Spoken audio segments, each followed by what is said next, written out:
दोस्तों, आज हम आपको दिखाने वाले हैं एक ऐसा पल जिसे देखकर हर कोई हैरान रह जाएगा। मस्जिद नबवी में अचानक इमाम मेहदी की मौजूदगी नजर आई। लेकिन क्या यह सिर्फ नजर या अफवाह थी, या कुछ ऐसा हुआ जो इतिहास और धार्मिक मान्यताओं को बदल सकता है?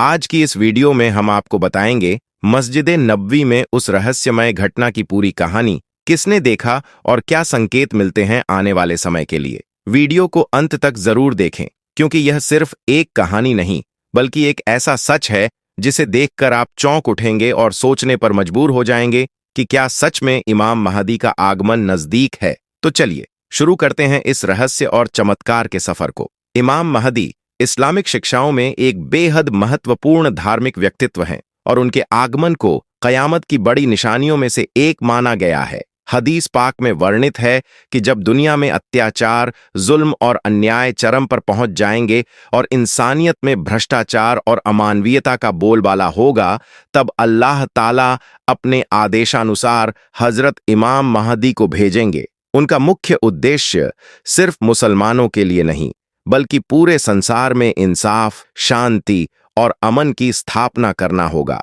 वे उन समय की दुनिया में इंसानियत के लिए मार्गदर्शक और न्याय के प्रतीक के रूप में प्रकट होंगे।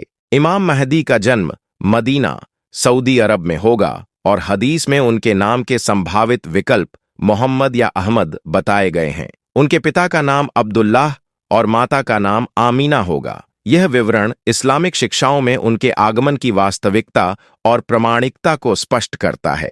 इनके जन्म और परिवार की पहचान इस बात का संकेत है कि वे पैगंबर मोहम्मद सल्लल्लाहु अलैहि वसल्लम के वंशज होंगे। इस वंशावली के कारण उनकी धार्मिक और सामाजिक प्रतिष्ठा अत्यंत महत्वपूर्ण मानी जाती है। इमाम मेहदी हजरत अली और बीबी फातिमा की नस्ल से होंगे। इसका अर्थ है कि वे पैगंबर मोहम्मद सल्लल्लाहु अलैहि वसल्लम के सीधे वंशज होंगे और इस्लामिक नेतृत्व में उनके अधिकार को बढ़ावा मिलेगा। हदीस में वर्णित है कि उनका चेहरा और कद काठी विशेष होगी, जिससे लोग उन्हें पहचान सकेंगे। उनका आगमन एक ऐसे दौर में होगा जब दुनिया में न्याय और धर्म की स्थिति कमजोर हो चुकी होगी और उनकी मौजूदगी ही दुनिया में अमन और इंसाफ की स्थापना का मार्गदर्शन करेगी। हदीस पाक यह भी स्पष्ट करते हैं कि उनके आगमन से पहले कई लोग खुद को मेहदी या नबी कहने की कोशिश करेंगे, इसलिए मुसलमानों को सतर्क और शिक्षित रहने की आवश्यकता है। इमाम मेहदी अपने नेतृत्व और मार्गदर्शन से दुनिया में इंसाफ और धार्मिक आदेशों की पुनर्स्थापना करेंगे। उनका उद्देश्य केवल राजनीतिक या सैन्य विजय नहीं बल्कि इंसानियत के लिए अल्लाह के आदेशों और धार्मिक सिद्धांतों को स्थापित करना होगा, ताकि पूरी दुनिया में अमन, सुरक्षा और न्याय कायम हो सके। इमाम मेहदी की शारीरिक विशेषताएं इस्लामिक हदीसों में स्पष्ट रूप से वर्णित हैं, ताकि उन्हें पहचानना आसान हो सके। हदीस में बताया गया है कि उनकी नाक लंबी और खूबसूरत होगी, जो उनके व्यक्तित्व में गरिमा और सम्मान का प्रतीक मानी जाएगी। उनके चेहरे की बनावट ऐसी होगी कि उनके आने से ही लोगों पर एक विशेष प्रकार का प्रभाव पड़ेगा। सुरमली आंखें उन्हें विशिष्ट और आकर्षक बनाती हैं और उनके दृष्टि में भी आध्यात्मिक शक्ति और नूर होगा, जिससे उनका नेतृत्व और मार्गदर्शन लोगों के लिए स्पष्ट और प्रभावशाली रहेगा। इमाम मेहदी की दाढ़ी घनी होगी, न तो बहुत लंबी और न ही बहुत बारीक, जो उनके परिपक्व और संतुलित व्यक्तित्व का प्रतीक है। दांतों के बीच थोड़ा गैप होना हदीसों में उनकी पहचान की एक निशानी के रूप में बताया गया है। इसके अतिरिक्त उनके कंधों पर अल्लाह के प्यारे नबी हजरत मोहम्मद सल्लल्लाहु अलैहि वसल्लम के समान एक विशेष निशान होगा, जो उनके पैगंबर के वंशज होने और धर्म के मार्गदर्शक होने का प्रतीक माना जाता है। जब इमाम महदी लोगों के सामने प्रकट होंगे तो वे सफेद लिबास में होंगे। सफेद रंग का लिबास इस्लाम में शुद्धता, ईमानदारी और धार्मिक प्रतिष्ठा का प्रतीक है। उनके पास हजरत मोहम्मद सल्लल्लाहु अलैहि वसल्लम की कमीज, झंडा और तलवार भी होगी। इन विशेषताओं का उद्देश्य केवल पहचान के लिए नहीं बल्कि यह दर्शाना भी है कि इमाम महदी एक ऐसे इंसान होंगे जिनका व्यक्तित्व, दृष्टि और व्यवहार पूरी दुनिया के लिए मार्गदर्शक और प्रेरणादायक होगा। हदीसों में उनके शारीरिक और बाहरी लक्षणों को इतनी विस्तार से बताया गया है ताकि लोग भविष्य में उनके वास्तविक आगमन को समझ सकें और किसी फर्जी दावे में फंसने से बच सकें। उनका आगमन इंसाफ, अमन और धर्म की स्थापना के लिए होगा और उनकी शारीरिक विशेषताएं इस लक्ष्य की पुष्टि करती हैं। इमाम महदी का नज़ूल यानी उनका प्रकट होना इस्लामिक हदीसों में बड़ी स्पष्टता के साथ बताया गया है। हदीसों के अनुसार वे मदीना से हिजरत करके फिलिस्तीन यानी बैतुल मुक़द्दस की ओर जाएंगे। यह हिजरत केवल भौगोलिक यात्रा नहीं बल्कि आध्यात्मिक और सामाजिक बदलाव का प्रतीक होगी। इस दौरान इमाम महदी खुद को दुनिया भर के मुसलमानों के सामने घोषित करेंगे और यह सुनिश्चित करेंगे कि उनका संदेश और नेतृत्व पूरी तरह स्पष्ट हो। जब इमाम महदी का आगमन होगा तब उनकी उम्र लगभग 40 वर्ष की होगी। इस समय तक वे अपनी पूरी परिपक्वता, ज्ञान और आध्यात्मिक शक्ति के साथ न्याय और इंसाफ की स्थापना के लिए तैयार होंगे। हदीसों के अनुसार उनके आने के बाद दुनिया में एक ऐसी हुकूमत कायम होगी जो लगभग 700 साल तक चलेगी। यह हुकूमत सिर्फ एक राजनीतिक शासन नहीं बल्कि धर्म और इंसाफ का प्रतीक होगी। इमाम महदी का मुख्य उद्देश्य जुल्म, अत्याचार और अन्याय को समाप्त करना है।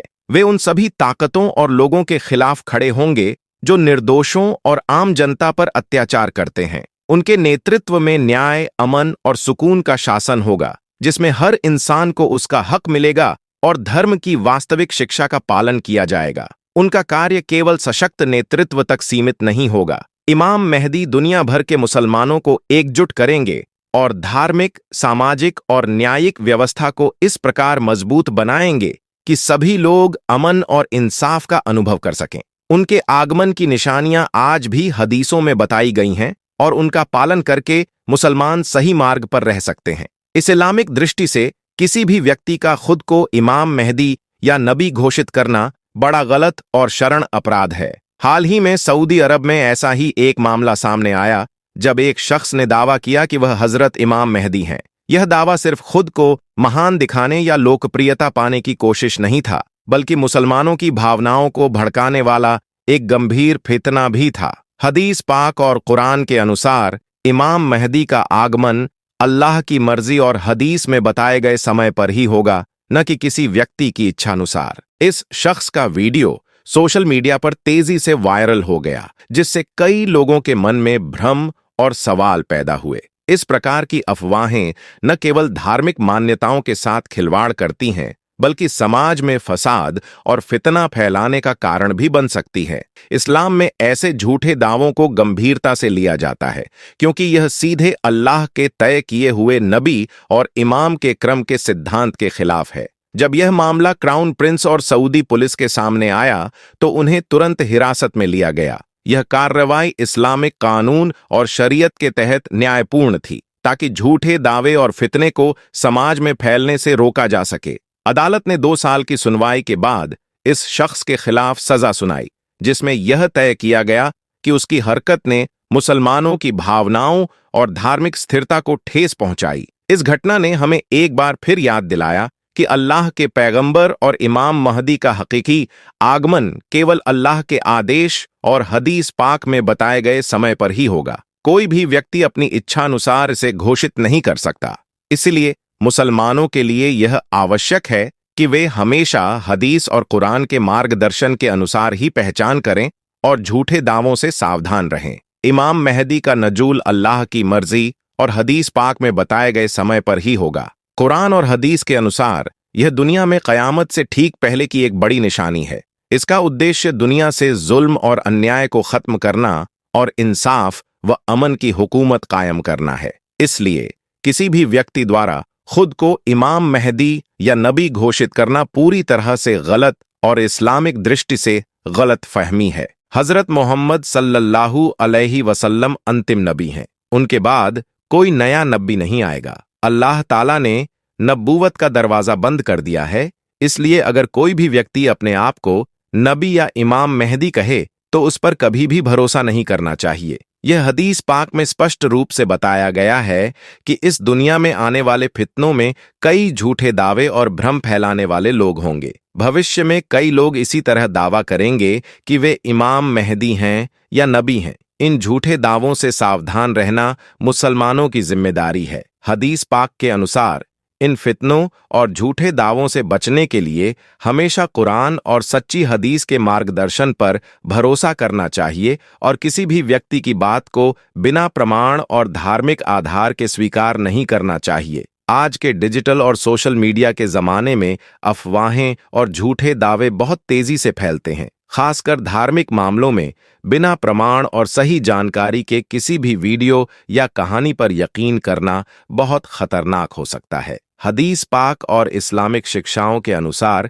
मुसलमानों को हमेशा सच और प्रामाणिक ज्ञान के आधार पर ही विश्वास करना चाहिए। झूठे दावों और अफवाहों से सावधान रहना ही सच्चा ईमान और बुद्धिमानी है। हमें हमेशा नेक और अच्छे काम करने की तौफीक अल्लाह से मांगनी चाहिए, चाहे वह दुआ, ज़कात, नेक इरादे या समाज सेवा के रूप में हो। अल्लाह पाक से मदद और मार्गदर्शन लेना हर मुसलमान की जिम्मेदारी है। यही रास्ता है जिससे हम खुद भी सुरक्षित रहेंगे और अपने आसपास के लोगों को भी सही दिशा दिखा पाएंगे। इस्लाम हमें यह भी सिखाता है कि मुसीबत और फितनों के समय धैर्य और समझदारी बहुत जरूरी है। किसी भी अफवाह या झूठे दावे से उत्तेजित होने के बजाय मुसलमानों को हमेशा कुरान और हदीस के मार्गदर्शन पर टिके रहना चाहिए। यही सच्ची सुरक्षा और ईमानदारी का रास्ता है। दर्शकों और समुदाय के लिए यह भी एक संदेश है कि नेक काम और दुआ में भाग लेना चाहिए। वीडियो या संदेश के माध्यम से लोगों को दुआ में आमीन कहकर शामिल होने के लिए प्रोत्साहित करना अल्लाह की रहमत पाने का एक तरीका है। इस तरह हम न सिर्फ अपने लिए बल्कि पूरे समाज के लिए भी ईश्वर की मदद और मार्गदर्शन की दुआ करते हैं। इसे आगे बढ़ाते हुए हदीस और इस्लामिक इतिहास की दृष्टि से समझें तो पैगंबर सल्लल्लाहु अलैहि वसल्लम ने स्पष्ट किया कि इमाम मेहदी का आगमन सिर्फ किसी राजनीतिक या सामाजिक बदलाव के लिए नहीं होगा, बल्कि यह पूरी दुनिया में न्याय, अमन और इंसानियत की स्थापना का प्रतीक होगा। हदीस में वर्णित है कि इमाम महदी उस समय प्रकट होंगे जब दुनिया में अत्याचार, भ्रष्टाचार और अन्याय चरम पर होंगे। लोग अपने स्वार्थ और लालच में अंधे हो चुके होंगे, इंसानियत कमजोर और धर्म की वास्तविक शिक्षाएं भूल चुकी होंगी। इस समय इमाम मेहदी अल्लाह की मर्जी से प्रकट होंगे और पूरे संसार में इंसाफ और धर्म की प्रतिष्ठा को फिर से स्थापित करेंगे। इस्लामिक इतिहासकारों और मुफस्सिरों ने इस हदीस को विस्तार से व्याख्यायित किया है। उन्होंने बताया कि हदीस सिर्फ भविष्यवाणी नहीं है, बल्कि यह मुसलमानों को जागरूक करने और धर्म में स्थिर रहने का संदेश है। पैगंबर सल्लल्लाहु अलैहि वसल्लम के समय से लेकर आज तक के सामाजिक और राजनीतिक बदलावों को देखकर हम यह समझ सकते हैं कि इस्लाम ने हर युग के लिए इंसानियत के मार्गदर्शन की तैयारी रखी है। जब भी अत्याचार और अन्याय बढ़ते हैं, अल्लाह के आदेशानुसार मार्गदर्शक प्रकट होते हैं। इमाम महदी का आगमन इसी सिलसिले की अगली कड़ी है। इसके अलावा इस संदेश का व्यक्तिगत और सामूहिक महत्व भी बहुत बड़ा है। दर्शकों और समुदाय के लिए यह याद रखना आवश्यक है कि केवल प्रतीक्षा और चिंता पर्याप्त नहीं है। हमें नेक काम करने, अल्लाह से मार्गदर्शन मांगने और दुआ में सक्रिय भाग लेने की आवश्यकता है। इस्लाम हमें सिखाता है कि जब हम अपने नेक इरादों और प्रयासों को अल्लाह की राह में लगाते हैं, तो हमारी दुआ और ईमानदारी समाज में सकारात्मक बदलाव लाने का माध्यम बनती है। वीडियो या संदेश के माध्यम से लोगों को दुआ में आमीन कहकर शामिल होना प्रोत्साहित करना अल्लाह की रहमत पाने का एक आसान और प्रभावशाली तरीका है। यही नहीं, हदीसों में यह भी स्पष्ट किया गया है कि नेक काम और दुआ केवल व्यक्तिगत लाभ के लिए नहीं होती, बल्कि यह पूरे समाज के लिए बड़प्पन और सुरक्षा का माध्यम बनती है। जब हम अपने लिए, अपने परिवार और समुदाय के लिए अल्लाह से मदद मांगते हैं, तो यह पूरी दुनिया में इंसानियत के हित में सकारात्मक प्रभाव डालता है। इसलिए मुसलमानों को हमेशा यह याद रखना चाहिए कि उनके छोटे छोटे नेक प्रयास, दुआ और भलाई के कार्य अल्लाह के मार्गदर्शन और समाज में स्थायित्व लाने के लिए अत्यंत महत्वपूर्ण है। इसीलिए इमाम मेहदी के आगमन की इस्लामिक शिक्षा सिर्फ एक भविष्यवाणी नहीं है, बल्कि यह हमारे लिए चेतावनी और मार्गदर्शन का संदेश है। हमें चाहिए कि हम हर समय सतर्क रहें, झूठे दावों और फितनों से बचें, अपने इरादों को नेक बनाए रखें और अल्लाह से दुआ और मार्गदर्शन की तौफीक मांगते रहें। इस प्रकार हम न केवल अपने लिए बल्कि अपने समुदाय और पूरे समाज के लिए भी अल्लाह की रहमत और सुरक्षा प्राप्त कर सकते हैं। इतिहास में कई ऐसे व्यक्तित्व आए हैं जिन्होंने खुद को मेहदी या नबी घोषित किया। मदीना, बगदाद, फारस और अन्य मुस्लिम देशों में 7वीं और 8वीं शताब्दी के दौरान कई लोगों ने अपने आप को धार्मिक मार्गदर्शक और महदी कहा। इन दावों के पीछे अक्सर व्यक्तिगत महत्वाकांक्षा, सत्ता की लालसा या समाज में लोकप्रियता प्राप्त करने की कोशिश होती थी। हालांकि हदीस पाक में स्पष्ट रूप से बताया गया है कि असली इमाम महदी का नजूल केवल अल्लाह के आदेशानुसार और कयामत से ठीक पहले होगा। इसलिए ये ऐतिहासिक दावे झूठे और फितना फैलाने वाले साबित हुए। इन दावों ने समाज में अशांति, भ्रम और धार्मिक फितना पैदा किया। उदाहरण के लिए 7वीं शताब्दी में कुछ व्यक्तियों ने यह दावा किया कि वे मेहदी हैं और उनके समर्थक लोगों ने उनके इर्द गिर्द इकट्ठा होकर अन्याय और हिंसा भी फैलाई। 8वीं शताब्दी में भी कई ऐसे दावे हुए जो राजनीतिक लाभ के लिए धार्मिक आडंबर का इस्तेमाल थे। इन घटनाओं से मुसलमानों को स्पष्ट संदेश मिला कि केवल प्रमाणिक हदीस और कुरान के मार्गदर्शन के आधार पर ही किसी धार्मिक दावे को सत्य माना जा सकता है।